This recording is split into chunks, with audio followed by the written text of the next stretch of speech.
Welcome to Sounds Heavenly. You join me here at Noto Design in Cologne with managing partner André Poulheim.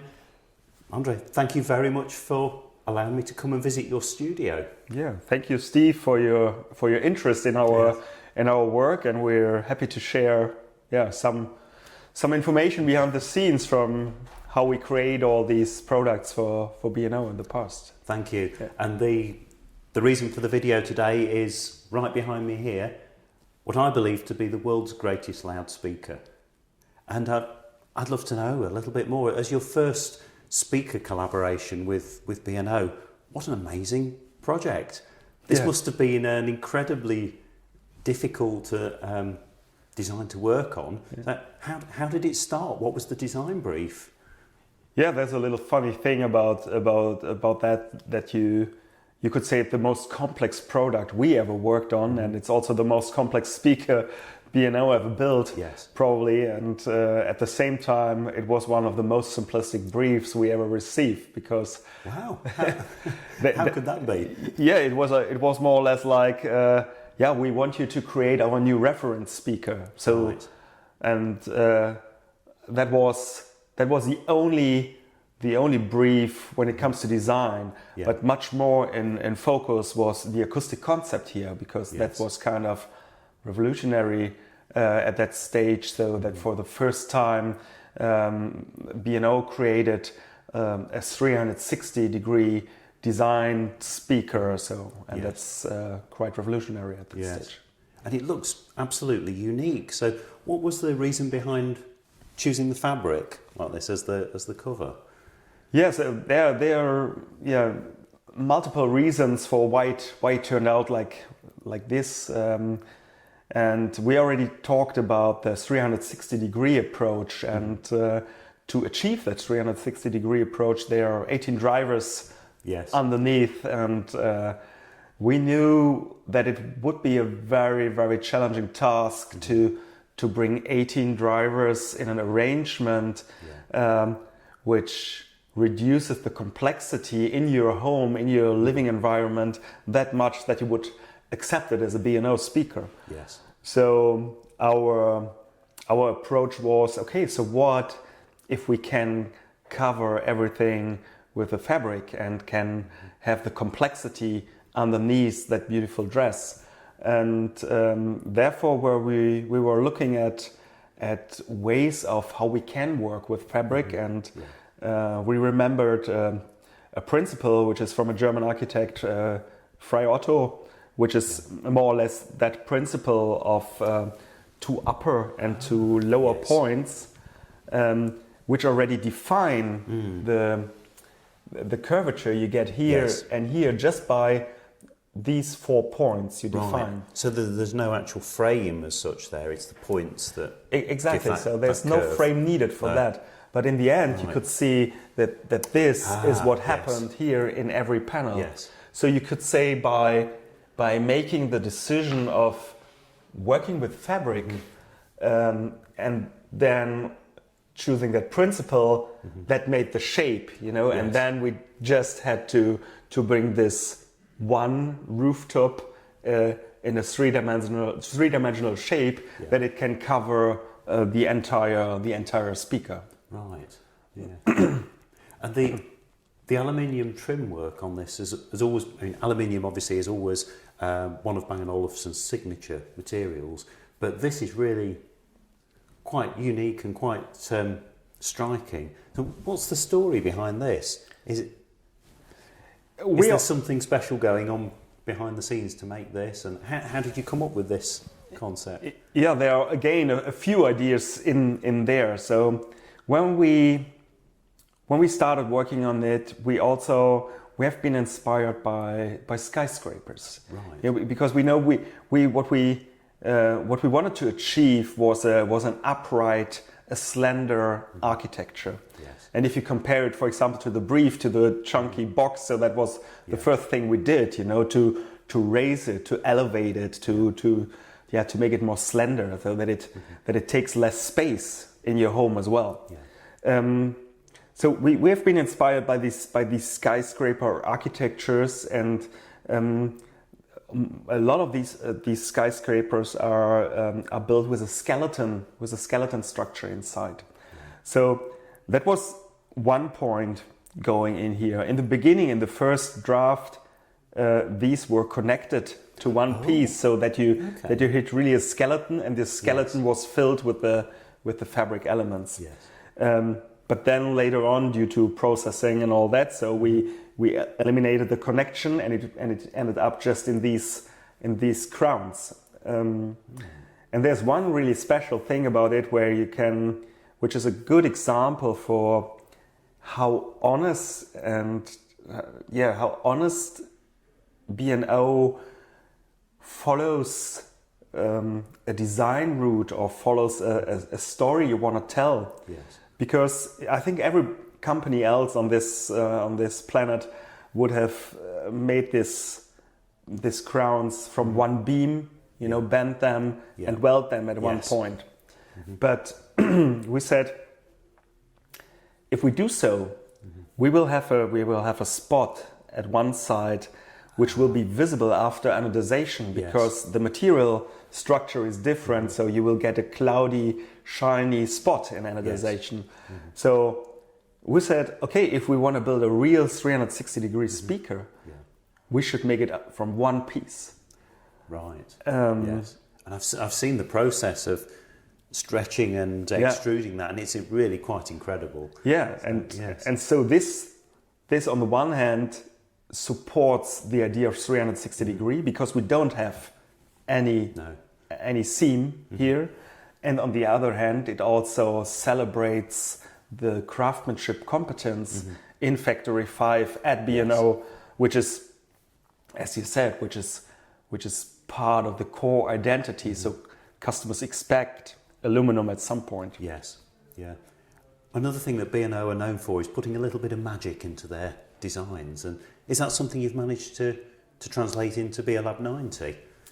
Is there something that brings a little bit of light and sparkle to it?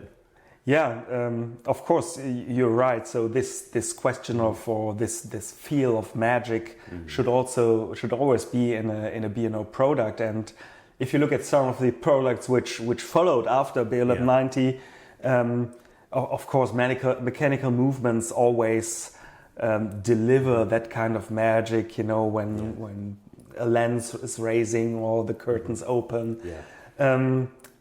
But that wasn't the case here, so we were, of course, thinking about how can we bring that magic into it. And I can remember in the early phase of creating this speaker, we had the opportunity to talk to some customers and to hear from them, how do they interpret magic for products they have at home.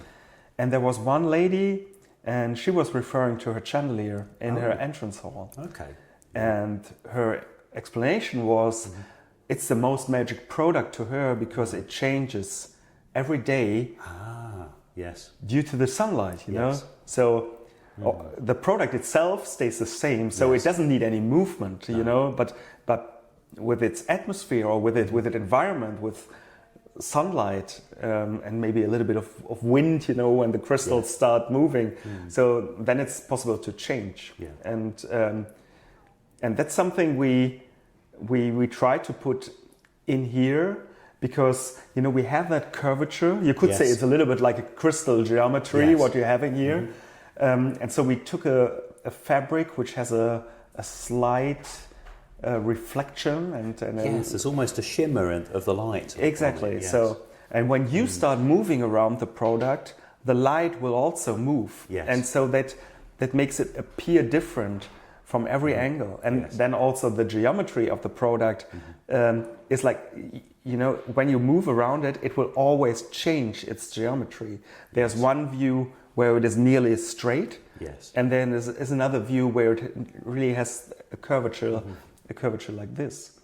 And it's also transparent. Yes, I love that about it. Yeah, just in the right light. Exactly. So if you have some light from the back, it's a quite nice. You get a glimpse, you know, of what's happening inside of the beast under the hood. You could say. That's right. Yeah, I like that analogy actually of the.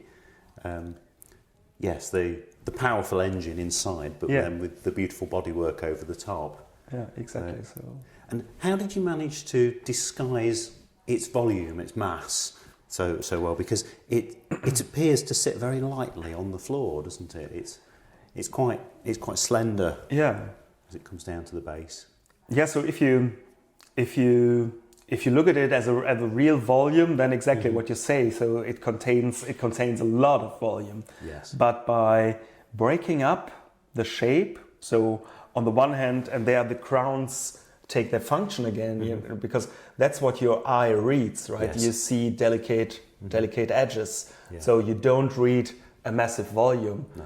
It's transparency, it's a soft material, Yeah. it's delicate edges, so that covers already a lot of the volume itself. And then it's that the surface which is connected to the floor is only 3 points, you could Yes. say. So it's even, you know, there's a curvature up here, right? So Yeah. that the feet are the only thing touching the ground, and that makes even this 130 kilogram speaker, you know, appear somehow light. Yes. Yeah. I love the range of different colours that are available. The way that you can just take off the fabric panels and even the wood trims and change it to suit your decor. And Yeah, because yes. what a B&O speaker should deliver is that you can adapt it to your environment, that you can make it match to your living space, to your interior. Yeah. And it's made for that, because it's quite easy, you know, to remove these kind of panels and cover the same thing with something with another fabric. So you could say it's more or less made for that. Yes. And the beams, you know, they can be dismounted to the top. Yes. So it's also quite easy to decorate it with another color beams. Yes. I think for me that's the perfect example of luxury, when you can change it to be exactly as you want it. Yeah. And possibly even unique. Yeah.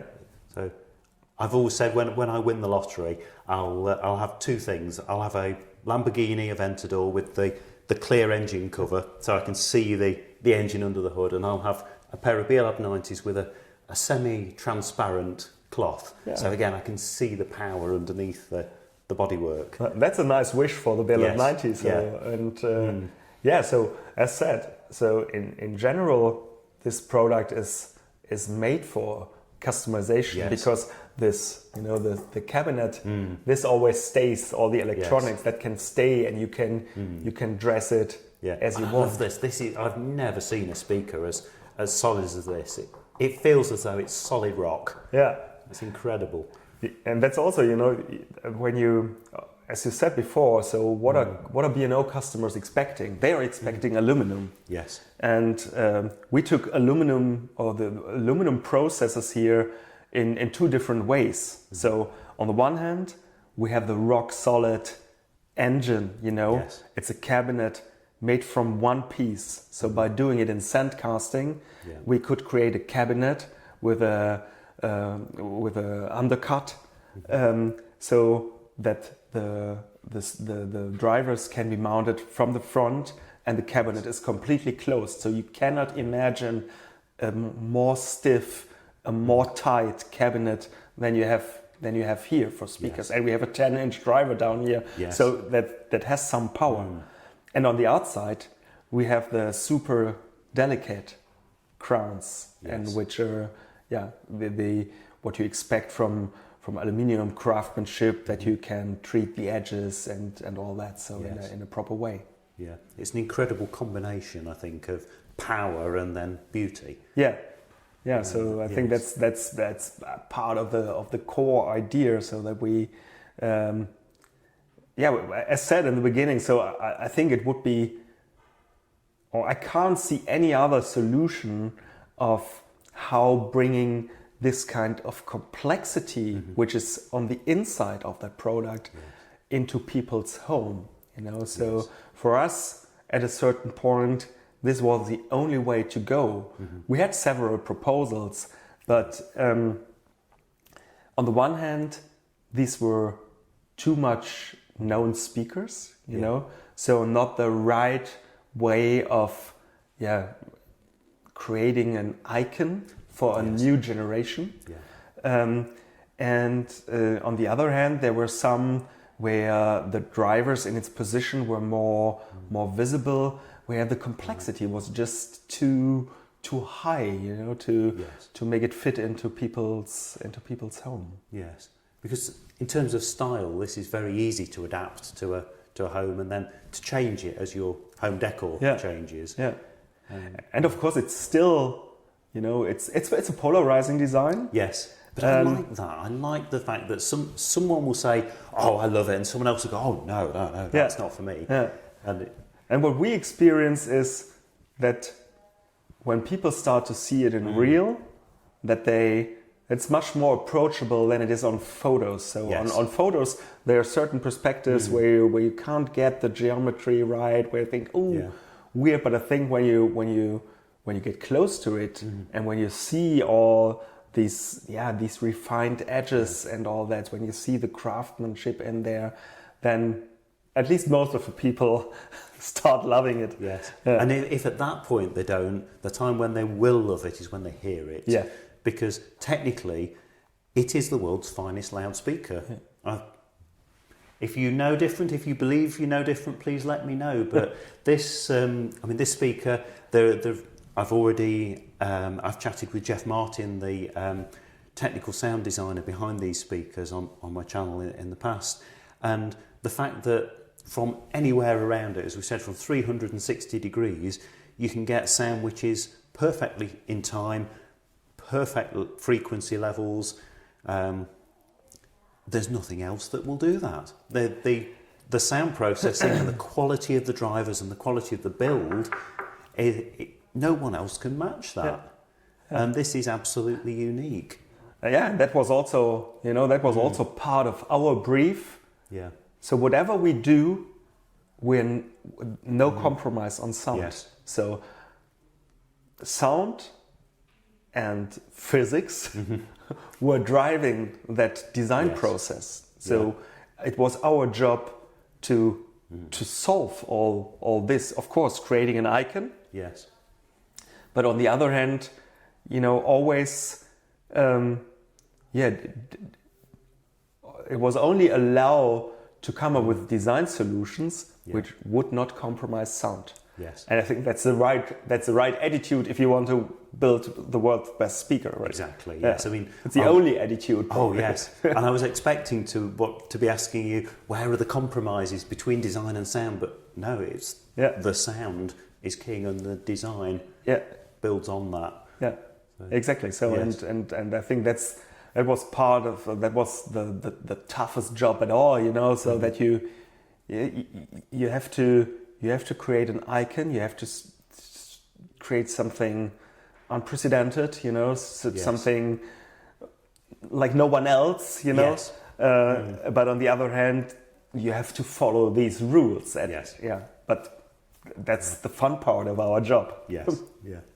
Excellent. Well, thank you very much, André. It's been fascinating to see what's gone into the design of this speaker. Thank you very much for letting me come and join you at your studio. Yeah, thank you, Steve, and I hope you enjoyed it. And please feel free to ask all the questions. Yes, thank you. So if you've got any questions about the design of Beolab 90, please let us know in the comments. Look forward to hearing from you, and thank you very much for watching.